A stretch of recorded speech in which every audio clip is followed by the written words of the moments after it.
Good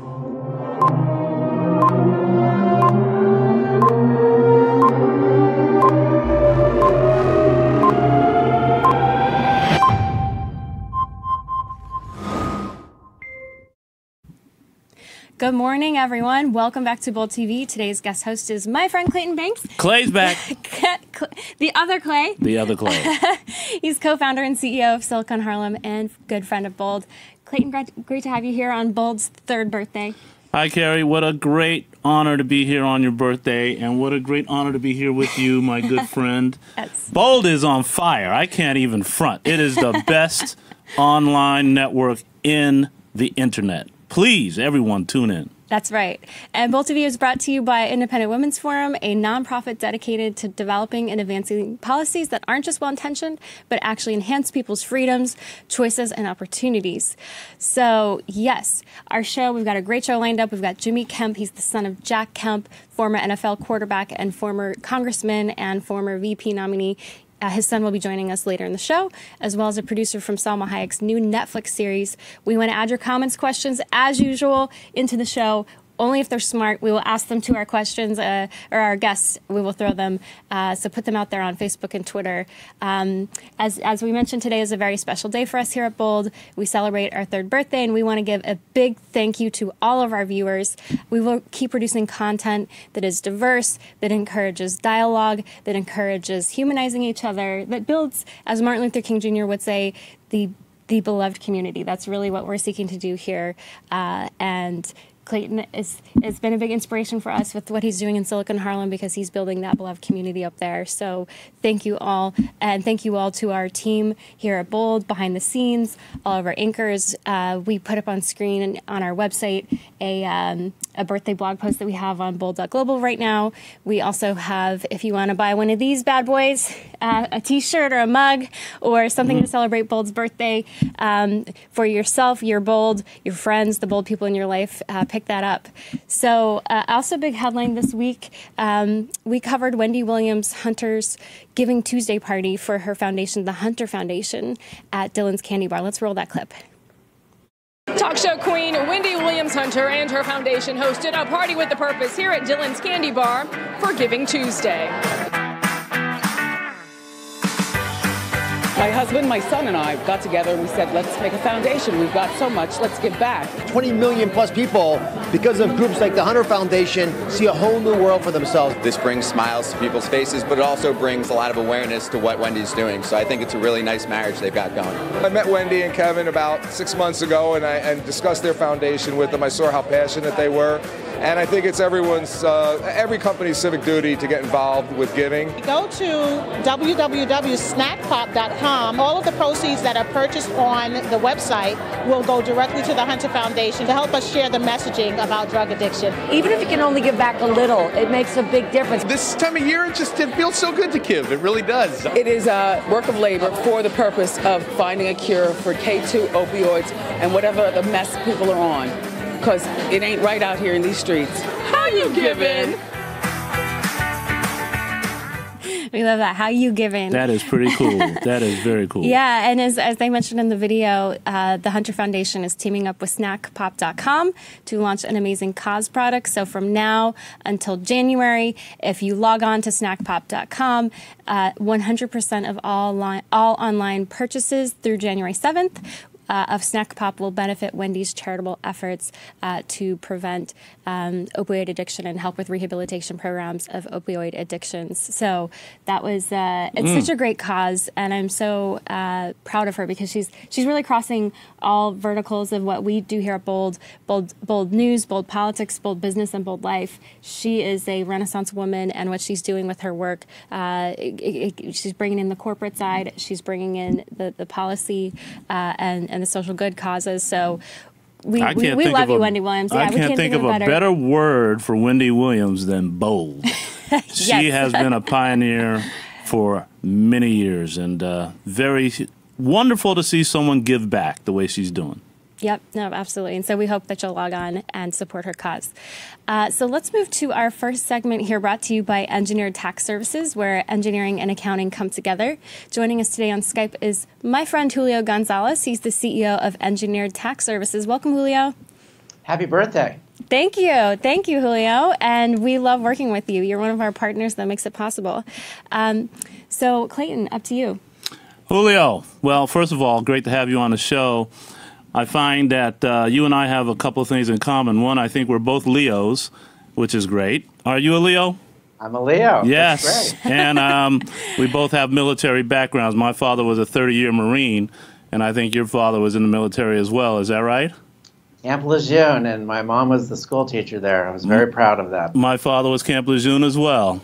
Unbelievable. So maybe you guys were at the camp together. Or perhaps we're related. Who knows? We're all one big family. But listen, Julio, a recent New York Times article suggested the Trump tax cuts did more harm than good for Republicans in the midterms. What are your thoughts about that?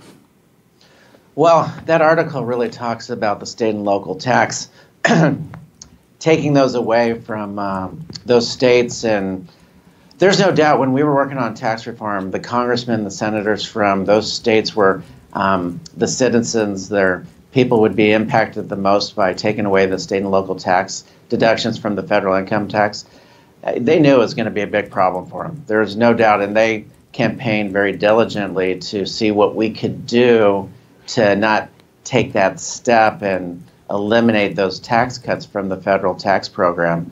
So there was great awareness from the Republicans of those states that that could impact their reelection. And so they really worked, because originally when we did that tax plan, we were eliminating full state and local tax deductions. So the compromise ultimately was, hey, we'll take it up to $10,000.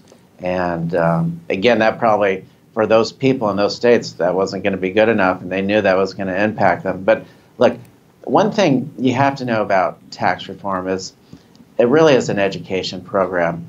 And the unintended consequences really was that they were going to be impacted in their elections, these Republicans in those states that were impacted the most. But if you really look at it, in the previous tax code, most people that had $10,000 or more in state and local tax deductions lost them anyway because of AMT, or alternative minimum tax. Now, I don't want to get too technical, but what I'm saying is that... You're saying it didn't actually impact... How many people would you estimate that were impacted by the change in the tax law with these deductions? I would say the people that were impacted are the people that are, you know, $200,000 to $400,000 in income. That's probably the range where they weren't getting phased out of alternative minimum tax. Which isn't a huge number of people, right? And do you think that that made the difference in any districts? I mean, I often talk about the media and making sure you're responsible for coverage. So if the New York Times is trying to say that this swayed the House in one direction, do you think it actually had a tangible electoral impact? Or how many people or how many votes do you think it ended up swaying? Well, I would imagine in those states it swayed quite a few votes, or at least created a lot of energy for the Democrats, right, to group around. Because obviously, when you think you're losing something, it's very powerful. Now, I would say this with tax reform. Here's what's, I think, the biggest problem with tax reform, and I worked on it all the time up there, is that you have what's called static scoring when you do tax reform. So basically, you're saying, if I'm going to drop the interest rates or the income tax rates by 1.2 points, that means I'm going to get less money into Treasury. So I have to go find that money somewhere else. So I have to take something away, some tax cuts away. Now, I think, you know, dynamic scoring as well, how economists look at tax reform. How does that really impact things? If we lower the income tax rates, is the economy going to grow because more people are growing, the businesses are growing? And, you know, how does this tax cut really affect it? So when you do static, which is the process you have to go through tax reform, you have to find, for every dollar you take away in income tax rates, you have to go find the cut. Now, I don't think that ultimately ends up really being the math, right? Because in that way, it's dollar for dollar. And then that ends up affecting the messaging, because it depends really on the goggles that you're looking at it, right? I mean, everyone brings their own scoring to have their own narrative, and in some respects, it's what narrative is the loudest at the end of the day is the one that people pay the most attention to. Yeah, I couldn't agree more. I had a quick question for you, Julio. As you look at the future, how are these tax cuts going to impact ongoing elections? For example, we've got a 2020 election coming up. How do you think that's going to have an impact? Boy, that's a great question. I think that, to be determined, I think we'll have to see how this continues to evolve and how people are doing. Are they getting more money into their wallets? Are they taking more money home? I think right now, if you read different sources, you could see it different ways. More people are getting money. Some say that they're not. It really comes down to those individuals, and if they're taking more money home in the middle class areas, I think that's the most important. And I think hopefully, we want everyone to benefit, right? It's just not a Republican or Democrat thing. Right. I think it's for the whole country, and to see the stock market shoot back up when Jerome Powell, the Fed chairman, said that he wasn't going to be so hawkish on his interest rate hikes. That gave me some comfort, but we'll see. Thanks so much, Julio Gonzalez, for joining us as usual. We'll see you soon. Okay, guys. Thank you. Thank you.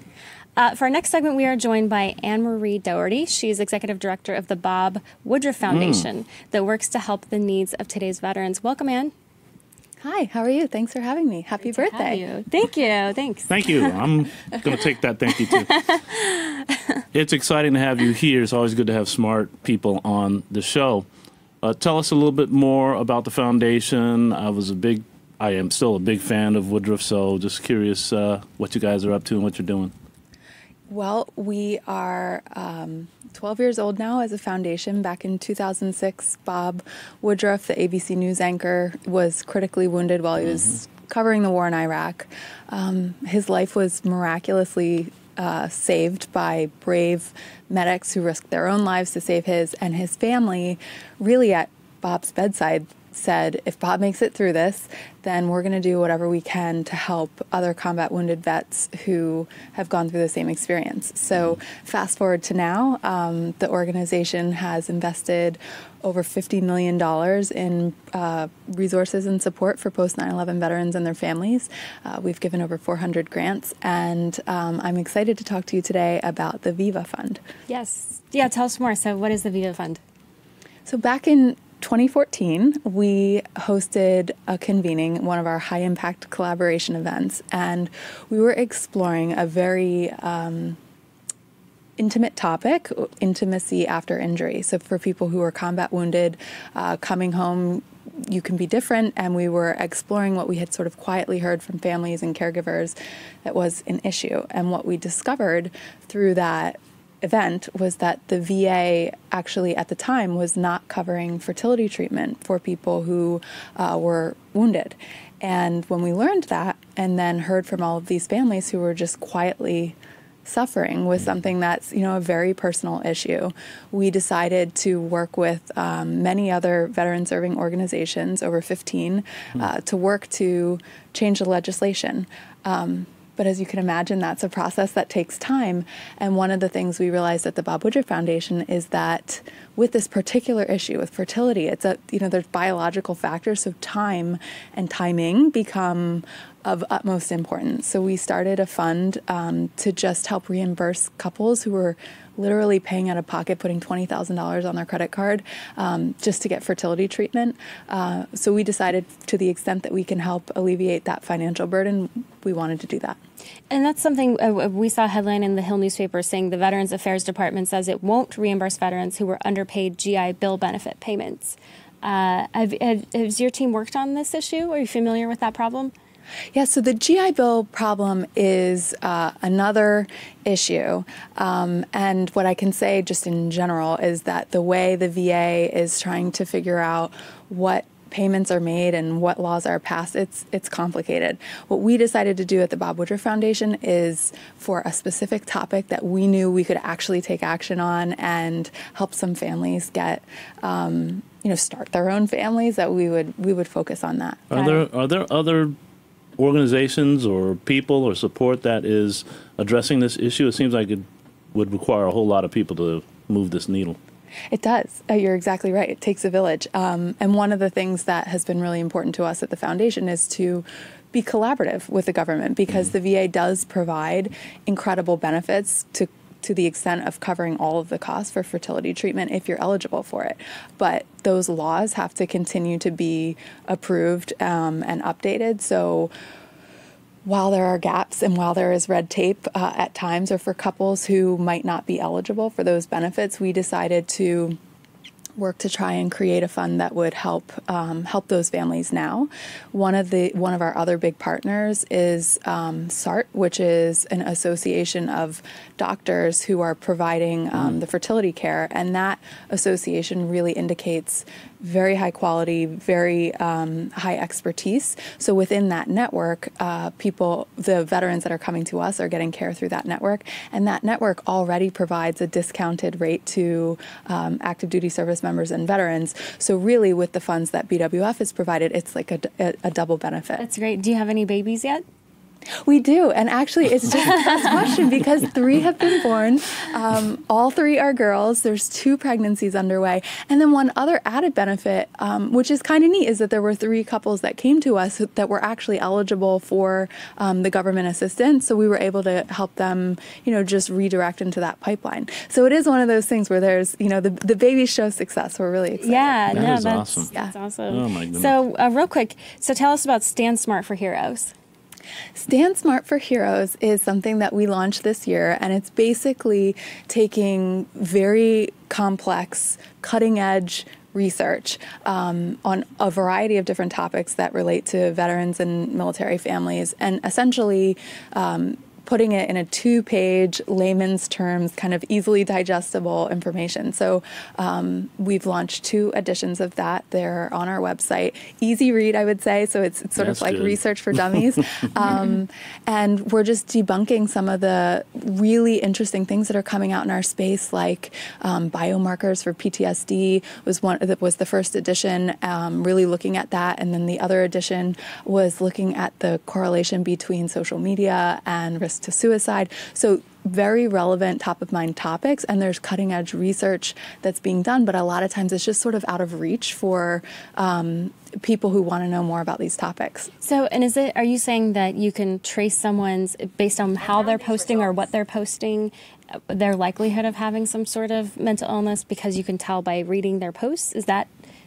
Well, to cut to the chase with what the Stand Smart paper shares is that the main thing is finding like a very distinct change in behavior. So if someone has a change in behavior that is just someone acts a certain way on social media, and then you see something that's very out of character, especially if it's something dark or negative or really pessimistic about life, that should be a light bulb, and that really one of the main recommendations from the research is that something that can literally make a life or death difference for someone is if you see something like that on social media and then you just reach out to the person and make like a human connection to them and tell them that you see them.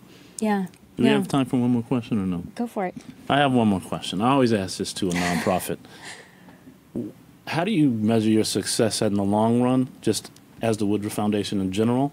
I know you have these specific initiatives, but in the long run, what's your ultimate goal? That's a great question. I think big picture, and really in the spirit of why the Woodruff started the foundation, it's to help service members, when they hang up their uniform, transition into the civilian world, whether they were combat wounded or they're just changing careers after being in the military, that they can go on and lead independent, successful, healthy lives and have the best version of wellness for them. So I think our goal is that during that transition, or if you were catastrophically wounded or something, really significant has happened in your life, that the Woodruff Foundation is there to provide resources and support to ease those burdens in the same way that the Woodruff family, had extra care and support from ABC and Disney. So it's really, I think it's carrying forward the spirit of the great fortune that the Woodruff family had, even in light of such a tragic injury, and believing and fostering the success of our nation's veterans and their families. Well, my father was a 30-year Marine, so often we say, thank you for your service for those in the military. I want to say today, thank you for your service, Anne-Marie. Thank you. Well, thank you. And I should have told you my husband was a Marine. So. Hoorah! Hoorah! Semper Fi. La, la, la. Let's go. Well, thank you very much. Thank you, Anne-Marie, for joining us. We are excited for our next segment. Joining us via Skype is Jimmy Kemp. He's the president of the Jack Kemp Foundation. Welcome, Jimmy. Hey, Carrie, how are you? So great to see you. It's been a while. It has been a while. It's nice to see you and nice to be on with you and Clayton also. Well, I was about to say, I mean, you're going to overlook me there, Jimmy? So, look, first of all, I'm a big San Diego Charger fan, and I know your father played before I was really able to understand, but... Los Angeles Chargers now. Yeah, Los Angeles Chargers now, but for me, always the San Diego Chargers. At any rate, what a great man he was in so many different ways. Thank you. The Jack Kemp Foundation. Yes. It's been supporting a big supporter of opportunity zones. Yes. But I would suggest that the audience that we have may know something about it, but would like to know a lot more about it. So can you talk about the benefit of opportunity zones? Well, it's really a free market idea, conservative idea, but it's transpartisan, gets past partisanship. It's something that Republicans and Democrats have agreed on. And really the goal is to get investment capital from successful business people into what have been identified as distressed communities. And the bottom line is it utilizes our way too complicated and complex tax code, which I want to point out should always be, that the point should always be made that our tax code needs to be simplified. But in the reality that we have a really complicated tax code, what opportunity zones does is create an opportunity for investors to defer capital gains tax on any investment anywhere for 7 years if they put their proceeds from an investment dividend into an opportunity fund, which has to invest in an opportunity zone. Now, if someone were in, say, I'm in Washington, D.C., I can Google Washington, D.C. and opportunity zones, and that shows me on a map where the opportunity zones are. And if I were to take my investment capital, let's say I had invested in Amazon 10 years ago and I had $1,000 profit, and if I realized the gain, I would take that $1,000 and I would not have to pay I wouldn't have to pay $240 capital gains tax. Instead, I could take the full $1,000 profit, realize the gain, put the $1,000 in an opportunity zone, and if I want to invest in Anacostia, Washington, D.C., which is in an opportunity zone, and in my friend Ron Moten's business, which is called Check It on Martin Luther King Jr. Avenue in Southeast D.C., I could put $1,000 into Ron Moten's business, and for 7 years I don't have to pay that $240 capital gains tax. When the 7 years is up and I have still held the investment in Check It Enterprises in Southeast DC, this is all an example, right? So I would have to pay the $240, but actually I would only have to pay 85% of it, because if you've held the investment, you're incentivized to hold the investment, you get a 15% discount. So I would pay 85% of the $240 capital gains tax. And my $1,000 investment in Check It, if Check It ends up returning me 100% in 10 years, and that's the hold period, you have to hold your investment in an opportunity zone for 10 years. After 10 years, once there's a profit, I would pay 0% capital gains tax on my investment in the opportunity zone in Anacostia, D.C. So there's a front-end incentive, which is just a deferral of capital gains tax, and that's on any investment anywhere. And then if you hold your investment in a distressed community, in an opportunity zone for 10 years, you pay 0% capital gains tax. And the goal is to get investors' capital into distressed communities, because as you know from Silicon Harlem, too often people don't look into communities where there are a lot of good opportunities and where we want economic growth. And so the goal is to get capital into distressed communities, and it's definitely worth looking into, especially if you have some capital gains or some unrealized gains that you're about to realize.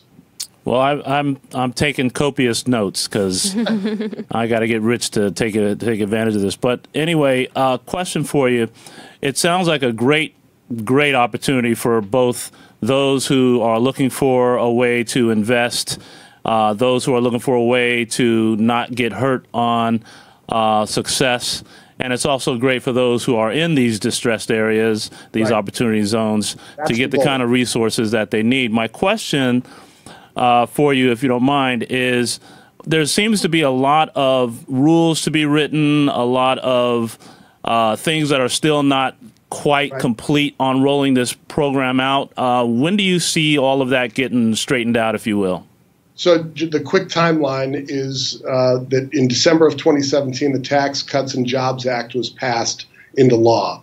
And in the spring of 2018, every governor, and here in D.C., the mayor, but in the spring of by June of 2018, every governor had chosen the opportunity zones in his or her own state. In October of 2018, the Treasury Department put out their regulations that inform investors what the parameters are, what's allowed, what's not allowed. And right now there's a comment period that lasts for another 2 weeks, I believe.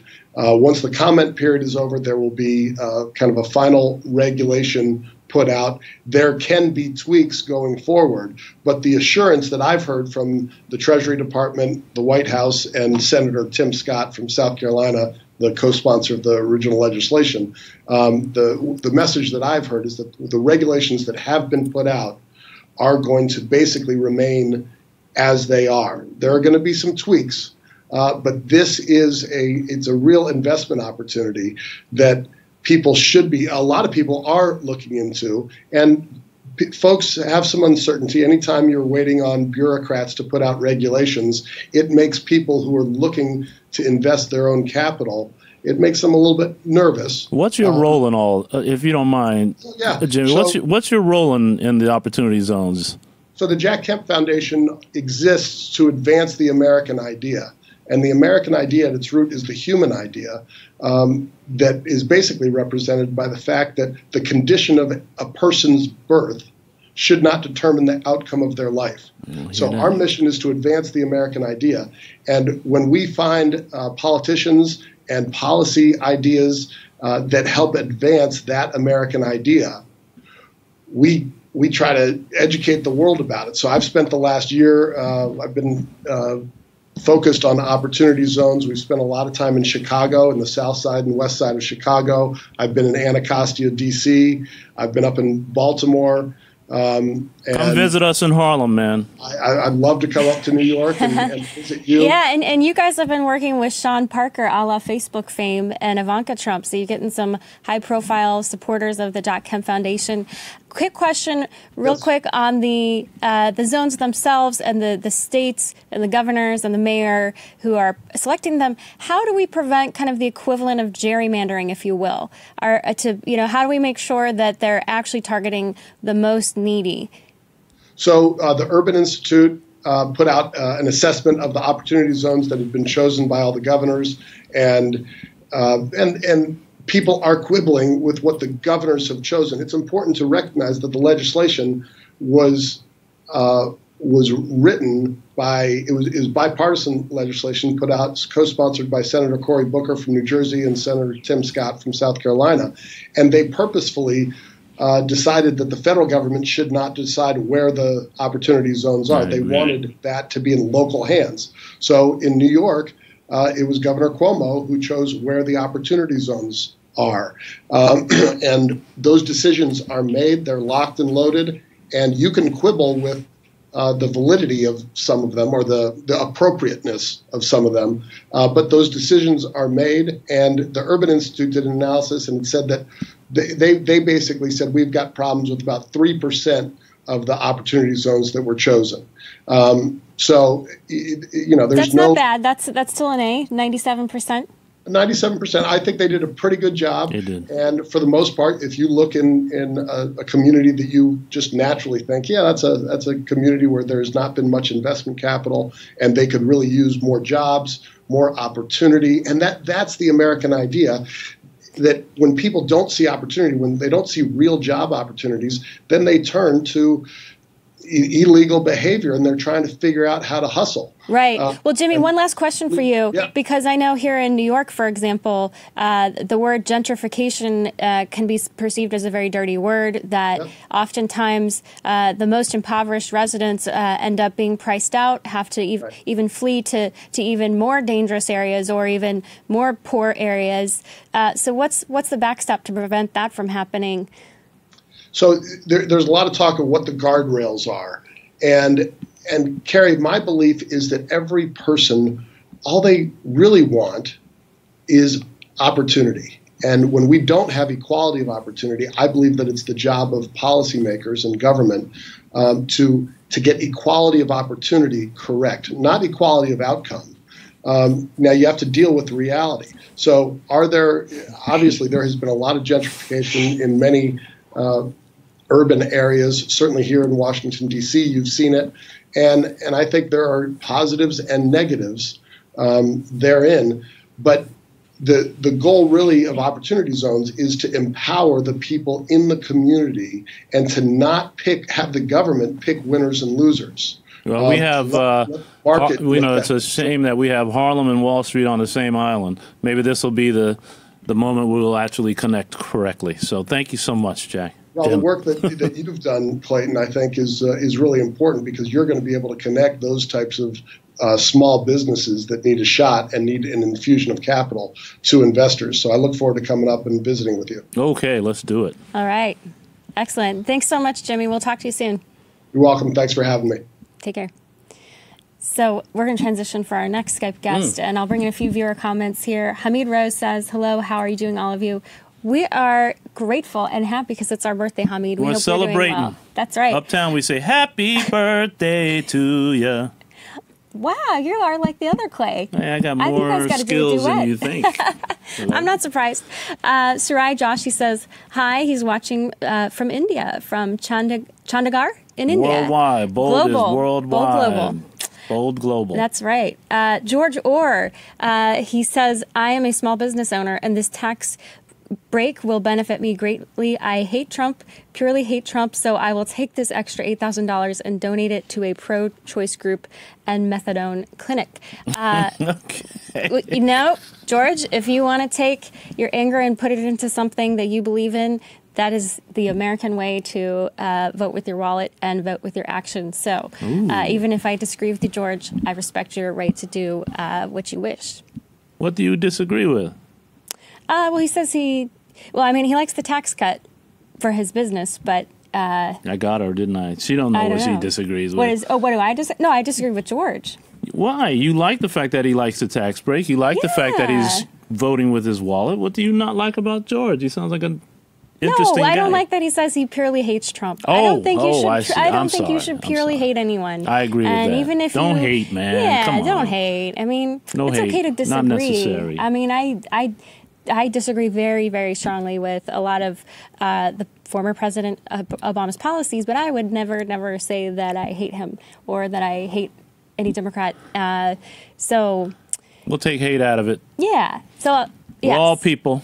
Let's show love, nothing but love. And today is our birthday. How are we going to even support hate on our birthday? That's ridiculous. So, but we love the fact that you are conscious and thinking about how you live your own life. So you keep doing that. We're going to keep this being bold. That's what we're going to do. Yes. And Jimmy Kemp, he's definitely someone who is very bold. I had worked with him several years ago with an organization that you were involved with Silicon Harlem called Opportunity Lives. Mm-hmm. And that's really what he's all about, is to bring opportunity to the least advantaged. And that's what his father did. His father was a trailblazer. So, you talked about that his father had played in the NFL, and he was a white player, and he grew up in a very white family and very white neighborhood, didn't have, many friends of color, but then he joined the NFL and heard these stories from his teammates of discrimination, of racism, and it became his eyes were opened. And because I think that's what's interesting with a lot of Trump voters, because for a lot of them, they live in areas where it is just a very white place, and so for them, they don't see racism because it's not something that's in their orbit, and so I think that's part of the disconnect, and I think that's something that Jack Kemp. He helped pop that bubble for a lot of white conservatives to say, look, this is the reality for a lot of people. We need to have empathy here. We need to make policies that are going to help push past the discrimination of the past, and to acknowledge that there was major discrimination in the past, and that has ramifications for current events and the future. Jack Kemp was a real pioneer, to your point, and when he was running for high office, he had a lot of support from almost every sector of our country because of his devotion to fairness. So you hit on a good point. And I think that's one of the great things about Bold. Bold has been quite bipartisan in a lot of ways and has addressed issues on both sides. And I can't wait for the episode that we have on race. Well, another one, because you were Since here you for, like that topic. Well, you were here for one where it got a little heated. Yes, I and did. It was good. It was fun. I thought it was a great dialogue. Yeah. So, but we're going to bring our next guest here on set. Her name is Ivana de Maria. She's an actress and producer of the upcoming Netflix show Monarca. It's starring So how do we know Salma if she's Hayek. real or not, if she's an actress? You're gonna give us a show here? And Ivana is also the founder of StoryPlace. Welcome, Ivana. Thank you. Thank you so much. I'm so excited to be here, and happy birthday. Thank you. I We love like birthdays. your purple. You dressed for our color, our logo. Well, our logo is purple too for StoryPlace, so that's Nice. Well, then that's perfect. Great minds think alike. Yeah, thank you for having me here. Yeah. No. Tell us about your app. Tell us I'll about tell you, that so- app. StoryPlace is an ego-less social platform, which, as I was listening to all of your conversations, I think you will really appreciate. And it's an ego-less social platform for sharing real-life stories. And the whole goal of StoryPlace is to create empathy in the world, to promote empathy at a time when clearly empathy is at an all-time deficit, while social media is at an all-time high. So these two things really should go hand in hand, yet they really haven't. Somehow along the way of social media, the ego got involved and we lost the truth in the content. And so the idea with StoryPlace is really to voice the stories that need to be heard, and also to show people that everyone has a story to tell. And like you were saying about the word hate, right? Just in general, separating listening from agreeing, I think, is a very important thing that we need to learn how to do as human beings. And a way to do that is by realizing that everyone has a story to tell and recognizing just the fact that they have a story without necessarily having to agree or not. So in StoryPlace, you will be able to share your stories. All stories are filtered by topics, and they're all pinned to the location of where the story took place. So we're creating a map, basically, a database of geotagged stories, and approaching tourism in a brand new way through story culture, which is tourism based on local people's stories. It sounds a little bit like the, what's his name? He started taking all those pictures in New York. People of New York. People of New York. Yes, I'm a big fan of People of New York. Exactly. Yeah, and there's a lot of, podcasts about real stories that are being shared. There's a lot of nonprofits that are trying to promote empathy through different story sharing workshops and things like that. So I definitely think that people are looking for that, People are looking for more substance in content, and social media desperately needs truth. I think that it's as powerful as it is dangerous, and it needs to be used wisely. So for people who are going to go to your app, and for people who like Humans of New York, aren't they already predisposed to like good content that's healthy or empathetic? And how do you go to the people who aren't feeling that way? Exactly. Well, that's a big question, actually, because a big part of StoryPlace development has been exactly teaching people the importance of sharing stories. Many people say, not only do they not care about reading other people's stories, but they say, why should I share mine? And they don't realize that your story can have, every story has a big lesson for someone else, And a story that for you could be a tragic story, for someone else could be a story about victory and struggle and triumph, So it really is about educating the current generation, and I think everyone in the world, about the importance of story exchange and the benefits. How do you curate these stories? Like, who's the editor or something like that? Who decides it's got an ego or not, for example? Yeah, I mean, look, unfortunately, we can't force people to not have an ego yet. But the platform itself is designed in a way that definitely promotes ego-less story sharing. So you have a pen name, for example. You have, your bio is about your stories. So the whole idea is for you to have an identity within the social platform, to maintain this social connectivity, this gratification sense, this communication, but without it having to be about you. So it doesn't matter who is writing the story. What matters is the stories that they have to tell. Well, that's what Ronald Reagan said. It's amazing how productive we can be when no one gets the credit. Right? Exactly. Wow. I completely agree. So I want to ask you, so you're working with Netflix and Salma Hayek to produce a drama series on Mexican billionaires. Tell us a bit about that. Wow. It's called Monarca. I'm producing the LA side of the show. They're producing in Mexico as well.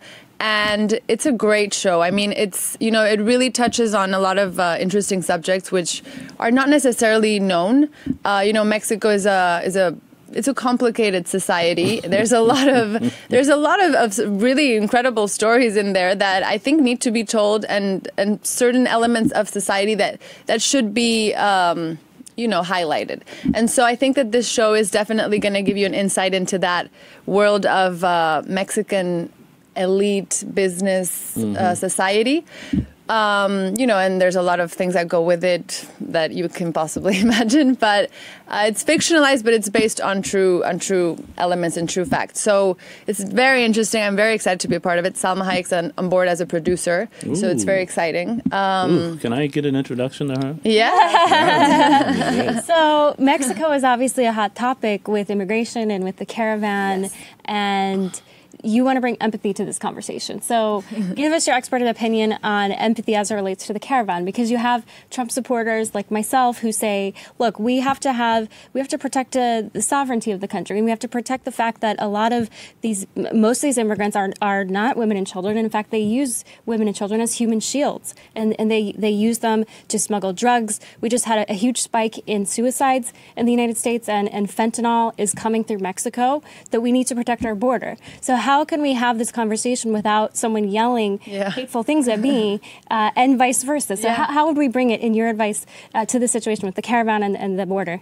Well, look, I think that empathy goes both ways. It's not just about, trying to prove your point to someone. And that's the difficult part of it, right? If not, it would be very easy to achieve.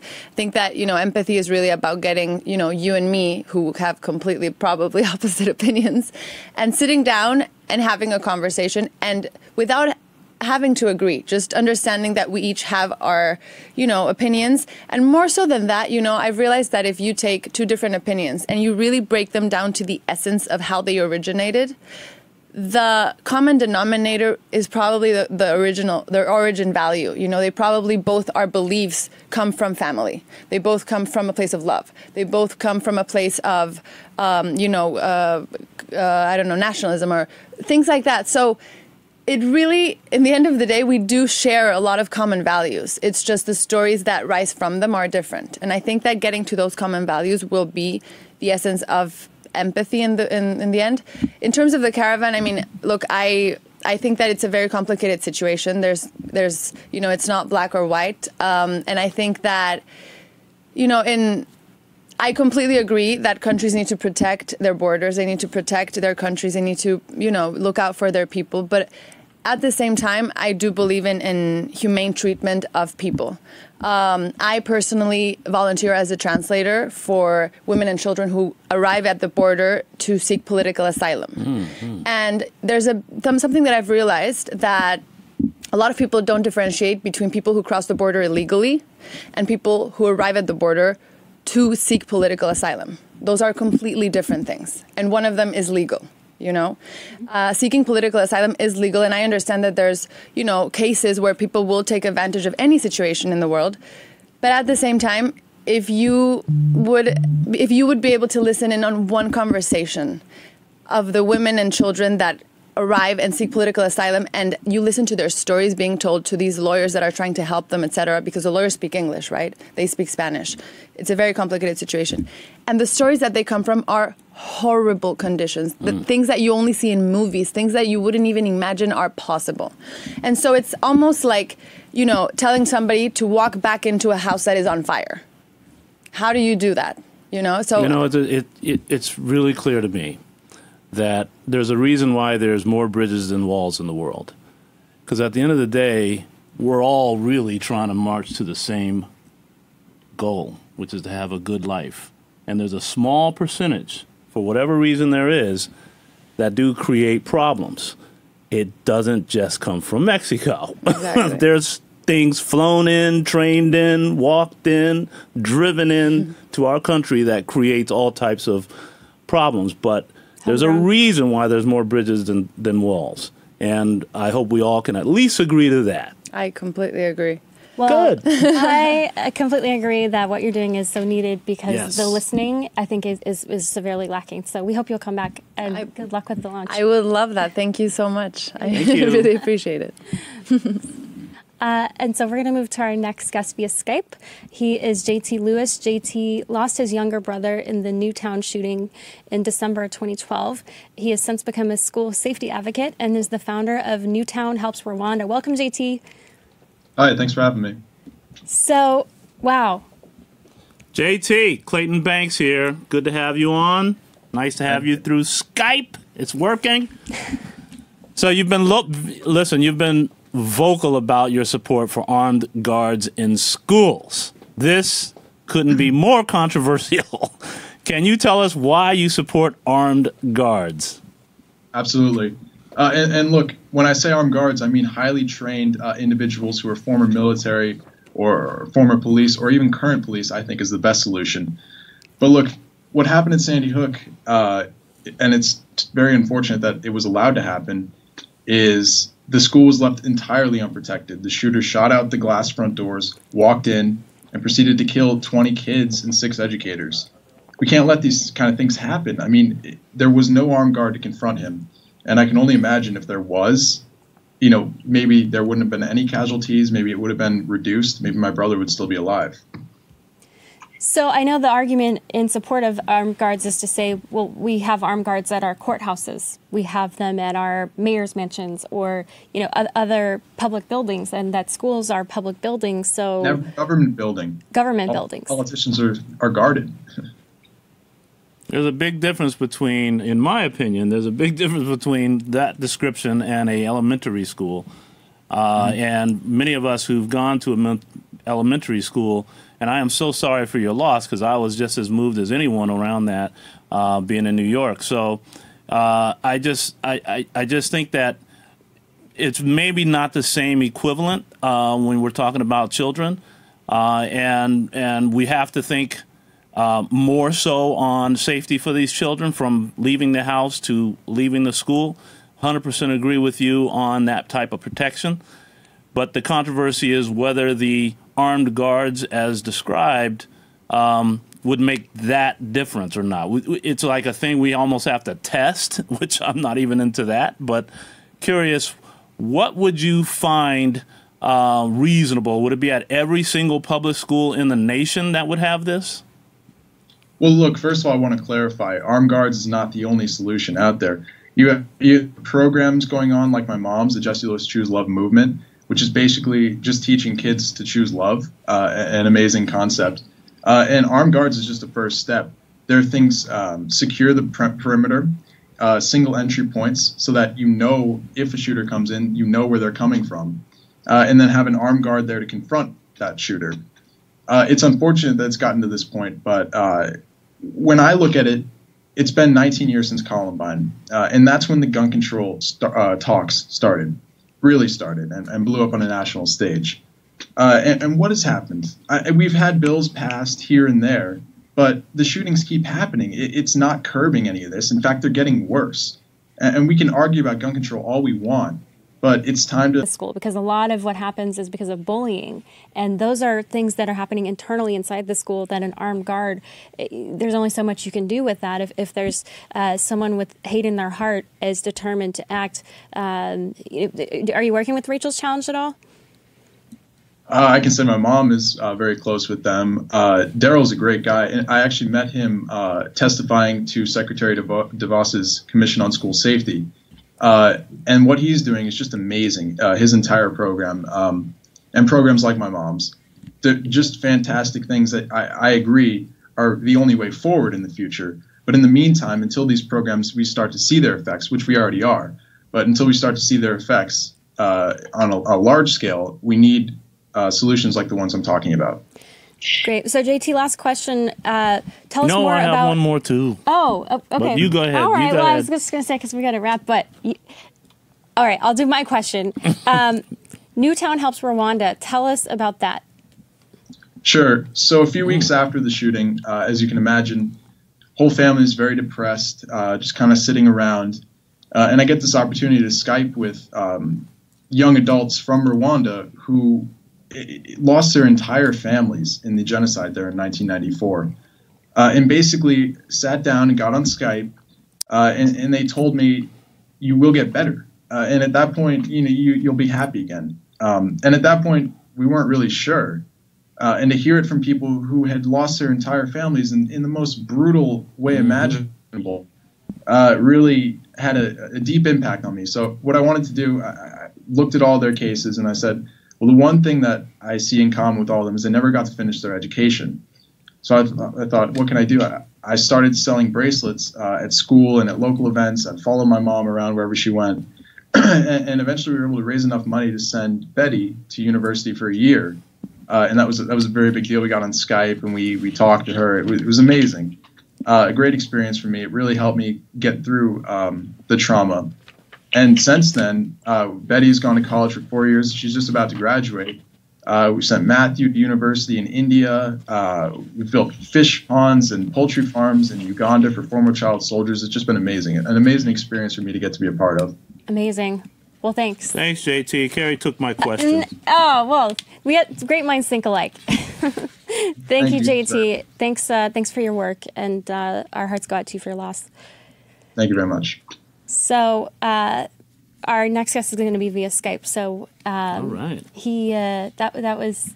I love it when people are able to turn something that is tragic into something powerful and empowering of other people, and that's.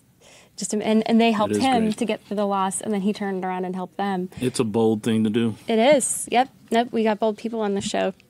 So, it's our next guest we're going to bring in via Skype. She's our friend from the Independent Women's Forum, and they just had their annual gala down in Washington. And speaking of bold women, they had Nikki Haley as their marquee speaker. Wow. And she's definitely a bold woman. I think she really won my admiration. She's so fierce and independent in how she just speaks her mind. She's very creative. She has a very diverse background. I think she has a sense of people first, and that has worked well for her. Working within the UN, all that gives her sort of a pedigree that could be quite positive for our country. 2024? That was me, not him. 2024. All right. So joining us via Skype, a friend of the show is Inez Stepman. She's the Senior Policy Analyst at Independent Women's Forum. Hi, Inez, you there? I'm here. Thanks for having me. So, well, we're glad to have you. You know it's our birthday, right, Inez? It's your birthday? Happy birthday. Yes, it's the third year for Bold TV, so we're very excited to have you on the show.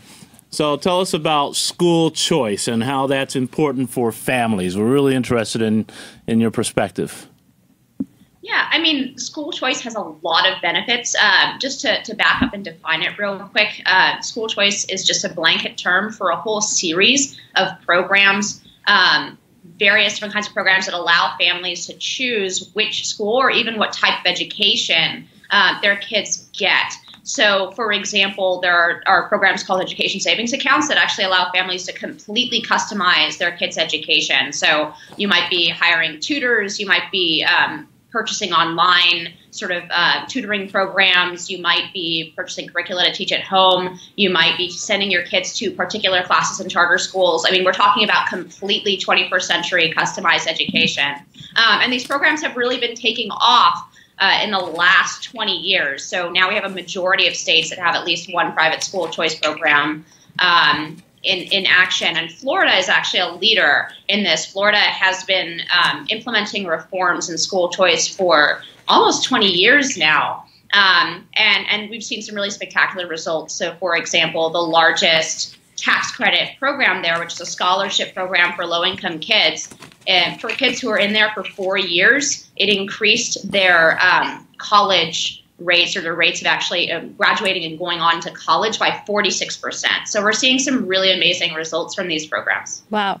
So Inez, I know one criticism of school choice is that often it's the most motivated parents that are motivated to pluck their kids, and you have almost this cherry-picking, self-sorting outcome where the kids then are left behind they're trapped in the worst schools. What are your thoughts on that, and how would you respond to how to fix that? So first of all, school choice is actually beneficial. We have research that shows school choice is beneficial not just for the kids who go to the programs, but for the kids who stay behind in public school. So there have been 23 different studies on the competitive effect. And basically, some of these low-performing schools, once there's a school choice option, whether public or private, meaning charter schools or some kind of private school choice program, in the geographic vicinity where the schools start to potentially lose students. And 22 out of those 23 studies actually showed improvement, academic improvement, in the public schools, in the traditional public schools, because they're motivated to try to do better to retain their students. So it's just a falsehood that this damages the public schools in any way. In fact, competition helps them serve their students better and helps prioritize parents' needs and what students need, as opposed to the current system, which actually doesn't have a whole lot of incentives for traditional public schools to serve parents and students as opposed to the adults in the system. And then second of all, I think this is about educational freedom. And so with regard to motivated parents, we do see differences in motivation mattering in these kinds of studies. We see differing rates, but there are a lot of studies that show that school choice, even if you control for that, so a lot of these programs unfortunately have lottery systems, which means that not everybody who applies gets the scholarship. And that's really unfortunate for the families who don't get that scholarship, but it allows us to do gold standard research because you have a control group, right? You have parents who are motivated enough to apply for the program and just by sheer lottery didn't make it in, their students didn't make it in. And we still see large improvement effects from the school choice programs themselves from actually enrolling in the school choice programs. Inez, so one of the criticisms that I've heard, and I certainly am digging into myself, is how will this ultimately impact diversity in our schools? Because Carrie mentioned the word motivation. I think sometimes it's also affordability.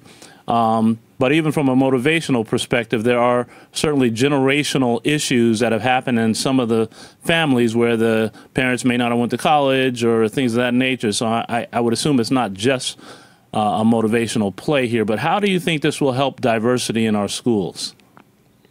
Well, first of all, the traditional public school system, the way we assign kids to schools is by zip code, and there isn't a larger generator of socioeconomic segregation as well as racial segregation than the way that people live and where they live, right, the neighborhoods. And so our traditional public school system is incredibly segregated, both by socioeconomic demographics and by racial demographics. So that's the baseline. Our traditional public school system is already very, very segregated. So there's some evidence that school choice reduces segregation, and it depends how you count it, right? Because you can look at the school that the kids are attending on scholarship, or you can look at the schools that they're leaving behind.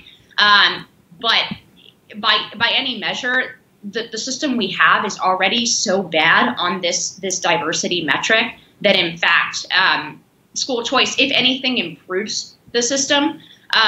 The second thing I would say is actually about true diversity, right? And I would say that the most important kind of diversity would be tolerance and diversity of thought, right? The ability in a large, diverse country like ours to be able to get along with people who have different views, people who have different religious backgrounds, different family backgrounds, different ethnic backgrounds. And actually, there's some really interesting evidence that not only school choice, but private schools in general, there's this really fascinating way of looking at tolerance, right? So what we do is ask kids, like out of a long list of groups, who they dislike, right? So it might be Nazis, it might be Muslims, it might be an ethnic group. Like, who do you really not like the most? And then they ask a series of questions about what rights should be granted to those folks that they don't like. And we actually see that in private schools, and particularly school choice kids, they actually show higher levels of civic tolerance than kids in the public schools. So that's a little bit counterintuitive for some folks because they think of private schools as very exclusionary, but that's actually not representative of the vast majority. That's interesting. Who made that study? You caught me. I don't remember. I think it was Patrick Wolf at the University of Arkansas, but I am not. Yeah, no, that sounds really interesting. We can't wait to have you back come again. Back to talk about that more. Yeah, we'll find out more. Thanks so much, Inez, for joining us. Thank you. Have a great weekend. So we'll pull in some viewer comments while we wrap up our last Skype guest getting on. Judy Robinson says about the school choice issue, she says the parents need to get public up to par. Government wants the kids for money and teachers' unions votes. Yeah, the teachers' unions is another wrinkle that we'll have to have Inez back to talk about because that's a very potent force in terms of controlling the gears of education policy. So it's, in my personal opinion, they often are holding back reform, but I know that they would say that they are the ones who are preserving and protecting the system. We need to have another show on this issue. We should have I have a lot to say, and I don't have the time. But let's have another show on education. Let's do that. That would be great. We'll bring you back, Clayton. Okay, our last segment is our Bookster segment. Bookster is a website for book lovers and much more. Joining us via Skype is Sixtus Atabong. He is here to share his new book, My Father's Gift: How One Man's Purpose Became a Journey of Hope and Healing. Welcome, Sixtus. Thank you so much, Carrie. Thank you, Clayton, for having me. It's our third year today. It's our birthday. Thank you for joining us, Sixtus. Happy birthday. That's amazing. Congratulations. Thanks. So tell us what inspired you to share your personal journey through this book. Well, my story is kind of a complicated story, but as you probably know and have read, I came to the United States from a small farming village in Africa, raised by two parents with no formal education and went through some incredible hardship. But they always believed that the best way for us to withstand the hardship or resist some of the hardship they faced was to give us an education. So I came here, faced some major cultural, economic, and social challenges. And I was able to, work my way through the system and succeed, and not only succeed, but give back. So I wanted to share my story to inspire others to embrace their own stories and use their stories, especially their challenges, to make our world and our communities better places. So was it in the home or in the schools that really shaped your trajectory, if you will? It sounded like your parents really emphasized education. How did that impact from the school's perspective? Were your parents involved with your schools as well as encouraging you? Well, I have to say it's a combination of both.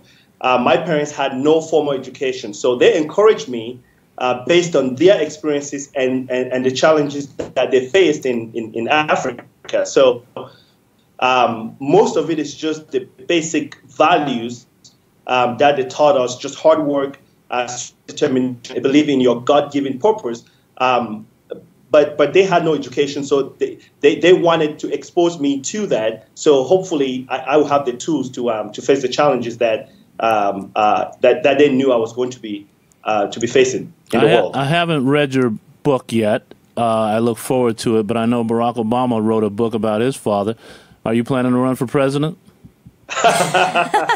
No, sir. I was not born in the United States, so I cannot run for president in the United States. You can run for Congress. Or in your home country. The congressman from Harlem, he was born in the Dominican Republic, and now he's a member of Congress. So we're just saying, Sixtus.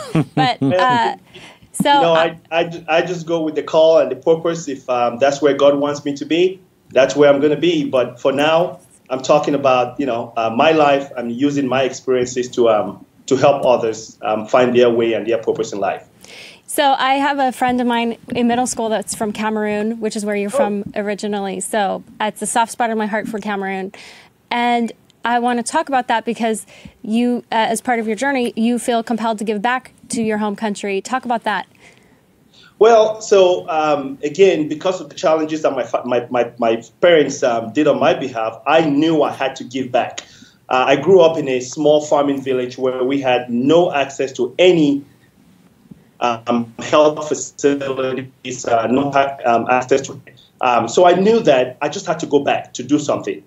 So when I did, I recruited some of my colleagues here in the United States. I shared my story with them. I told them that I wanted to go to my village to open a small clinic. And they accompanied me on the first mission trip about 10 years ago. And what they saw was a complete lack of any facilities. And that's how our organization, Purpose Medical Mission, was founded, because they came back and they shared their story with their families and their friends, and they wanted to do more than just do a short-term mission. So we believed in a sustainable mission. We wanted to help the people take care of themselves. I have a gift of just the healthcare education I have in the United States, and I wanted to go back and give, and that has been immense. It started in my village, and now we're all over the world. Amazing. Well, Sixtus, thank you so much for joining. What an inspiring note to end our show on. And make sure that you all check out his book, My Father's Gift, How One Man's Purpose Became a Journey of Hope and Healing. Thank you so much, Sixtus Atabong. Thank you so much, Carrie. Thank you, Clayton. And absolutely. Thank you. We want to thank all of you for joining us today on Facebook and Periscope. Don't forget to like our page, Bold TV, on Facebook, and follow us on Twitter and Instagram. If you enjoyed today's show, share it with your friends. Stay tuned for Bold Business at 12 p.m. Eastern and Bold Life at 2 p.m. Eastern today. Hey, everyone. It's our birthday. Wish us lots of good wishes, and we look forward to our next episode in which your voice matters. Have a great weekend.